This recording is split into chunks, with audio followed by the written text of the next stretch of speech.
नमस्कार, मैं हूं आपके साथ पूर्णिमा मिश्रा। हमारे खास प्रोग्राम क्या कहते हैं नरेंद्र मोदी में आज आपको सुनवाएंगे पीएम मोदी का वो ऐतिहासिक भाषण जो उन्होंने 16 मई 2014 को अहमदाबाद में दिया। अपने भाषण में मोदी जी ने कहा कि आजादी के बाद ये पहली घटना है कि ऐसा दल सत्ता में आया जिसका गोत्र कांग्रेस का नहीं है, जिसकी सोच कांग्रेस की नहीं है, जिसका मकसद कांग्रेस का नहीं है, और पहली बार देश की जनता ने बीजेपी को सरकार बनाने के लिए आदेश दिया है और पूर्ण बहुमत के साथ दिया है। आजादी के बाद ये पहली घटना है कि ऐसा दल सत्ता में आया है जिसका गोत्र कांग्रेस का नहीं है, जिसकी सोच कांग्रेस की नहीं है, जिसका मकसद कांग्रेस का नहीं है, जिसके कर्तव्य कांग्रेसी नहीं है। पहली बार देश में देश की जनता ने भारतीय जनता पार्टी एक दल को सरकार बनाने के लिए आदेश दिया है। पूर्ण बहुमत के साथ दिया है।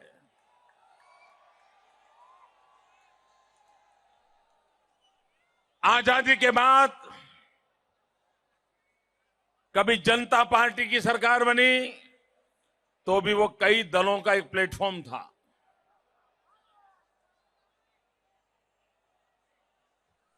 बीच में अटल जी के नेतृत्व में सरकार बनी, तब भी कई दलों का समूह था। बाद में यूपीए सरकार बनी, कांग्रेस के नेतृत्व में कई दलों का समूह था। वीपी सिंह की सरकार बनी, गुजराल जी की सरकार बनी, चंद्रशेखर जी की बनी, जितनी सरकारें बनी सभी सरकारें जोड़ तोड़ के साथ कई दलों को मिलाकर के सरकारें बनी थी। पहली बार देश की जनता ने स्पष्ट जनादेश दिया है।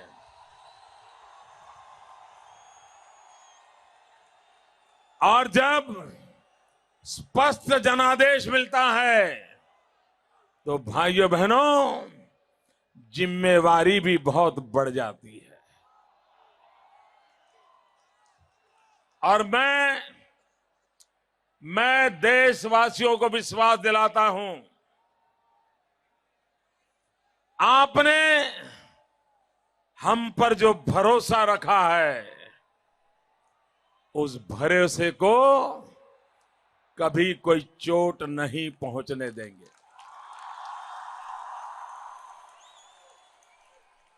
देशवासियों ने हम पर जो विश्वास रखा है,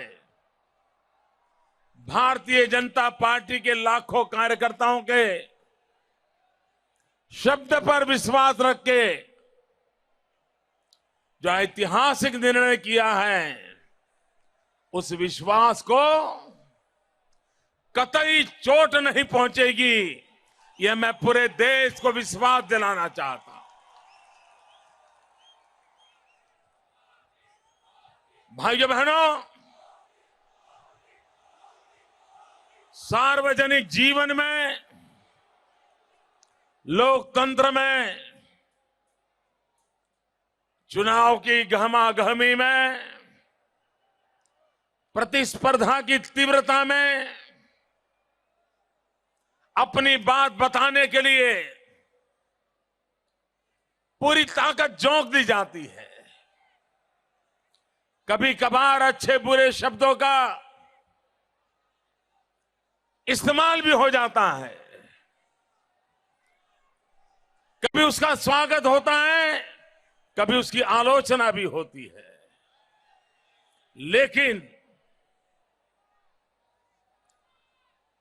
चुनाव की गहमागहमी के बाद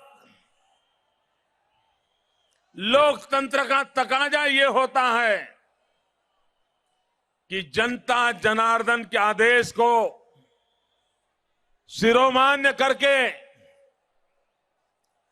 देश हित के लिए हम सब मिलजुल करके चलें। भाइयों बहनों, देश की जनता ने भारतीय जनता पार्टी को जो आदेश दिया है, वो आदेश जो पराजित हुए हैं उनको नीचा दिखाने के लिए नहीं दिया है।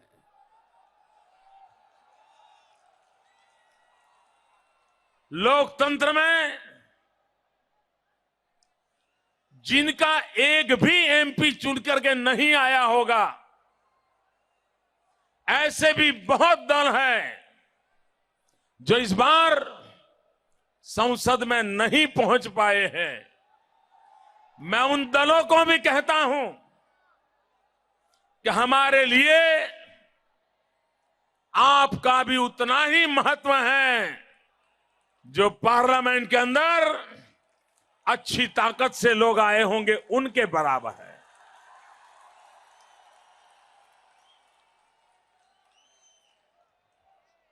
क्योंकि हम जानते हैं आप सार्वजनिक जीवन में सालों से जिन विचारों को लेकर के, जिन आदर्शों को लेकर के काम करते हैं, आपके दिल में भी कहीं न कहीं देश की भलाई करने की इच्छा पड़ी है। आपके भीतर जो अच्छाइयां पड़ी हैं उसको भी हम जोड़ना चाहते हैं ताकि हमारे भारत का भला करने में हमें और ताकत मिल जाए।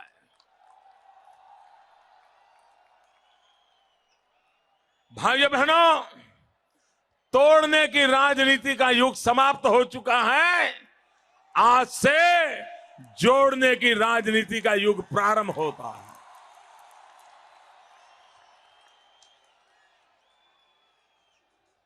अपने पराये का खेल पूरा हो चुका है। 125 करोड़ हमारे हैं, अपने हैं। उन्हीं के कल्याण में मेरे देश का कल्याण समाहित है। इसका समय है। भाइयों बहनों, इस चुनाव ने भारत के उज्जवल भविष्य के संकेत दिए हैं। मैं नहीं जानता हूं देश के पॉलिटिकल पंडित इन बातों को अभी पकड़ पाए हैं कि नहीं पकड़ पाए, लेकिन मैं विश्वास से कहता हूं इस चुनाव में मैं एक नए समाज शास्त्र का शिलान्यास देख रहा हूं। मैं जैसे एक भव्य दिव्य भारत का युग आरंभ देख रहा हूं, वैसे ही भारत के जो सामाजिक ताने बाने हैं, उन सामाजिक ताने बाने से, जैसे धागे के ताने बाने से कपड़े बन जाते हैं, हमारे देश के सामाजिक ताने बाने के धागे से एक तेजस्वी, दैदीप्यमान हमारा तिरंगा झंडा बनेगा। ये मैं साफ देख रहा हूं भाई।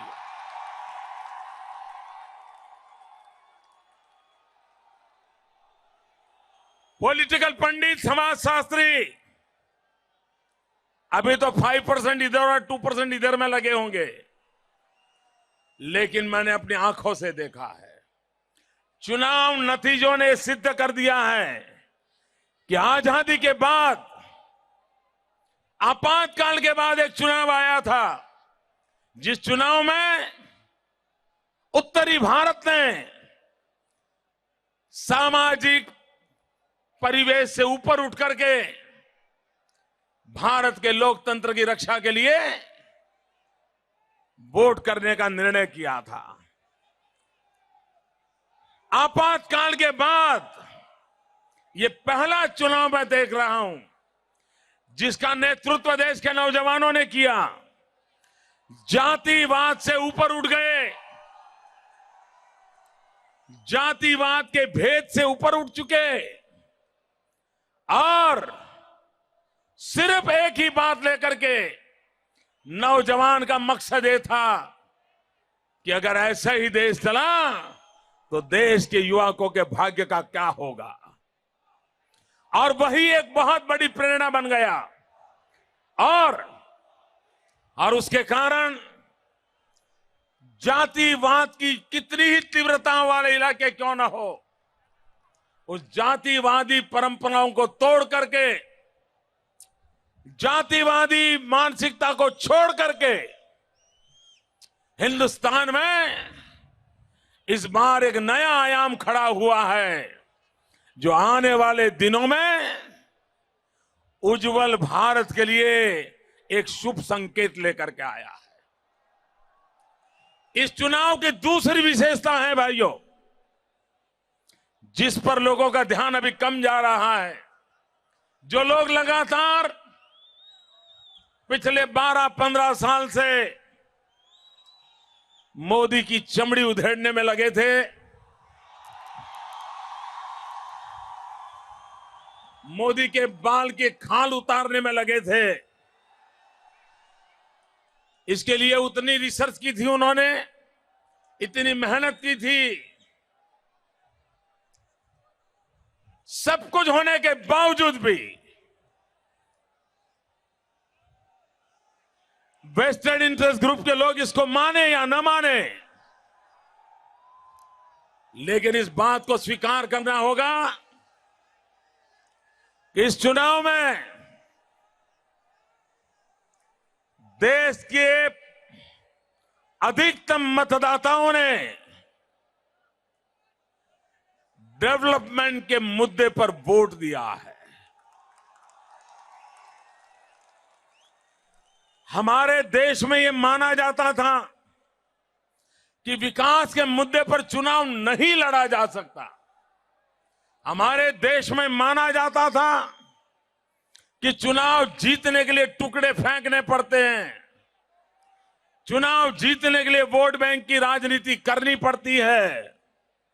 भाइयों बहनों, जिनको वो आदत थी वो अपना खेल उन साधनों को लेकर के खेलते रहे। हमने तय किया था हम गुड गवर्नेंस पे, डेवलपमेंट के मुद्दे पर चुनाव लड़ेंगे। बहुतों को सवाल था कि मोदी जी ये बात पहुंचेगी कि नहीं पहुंचेगी।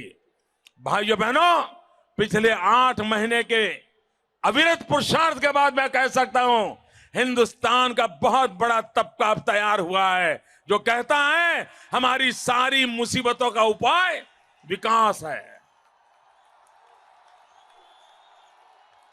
डेवलपमेंट है।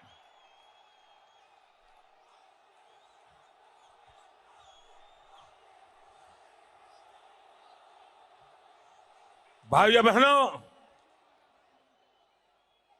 1947 में स्वराज मिला, लेकिन स्वराज के लिए हम तड़पते रहे और हमने जनता में जाकर के बात बताने की कोशिश की कि स्वराज की जरूरत क्यों है, गुड गवर्नेंस से गरीब के गरीब व्यक्ति का इंटरेस्ट कैसे सुरक्षित होता है, गरीब से गरीब के लिए सरकार कैसी होनी चाहिए, ये बात हमने जनता के सामने रखी। और भाइयों बहनों, मुझे इस चुनाव से, अब भाजपा की सरकार बनेगी, कोई प्रधानमंत्री बनेगा, वो तो तय हो चुका है, लेकिन मेरे लिए उससे भी कुछ आगे की सोच है। मैं उससे भी कोई बड़े दायरे पर सोचता हूं। पद आते हैं जाते हैं भाइयों, कुर्सियां रहती है, आती है, जाती है, चलती है। इस चुनाव ने हिंदुस्तान के आधुनिक भारत का शिलान्यास कर दिया है भाइयों।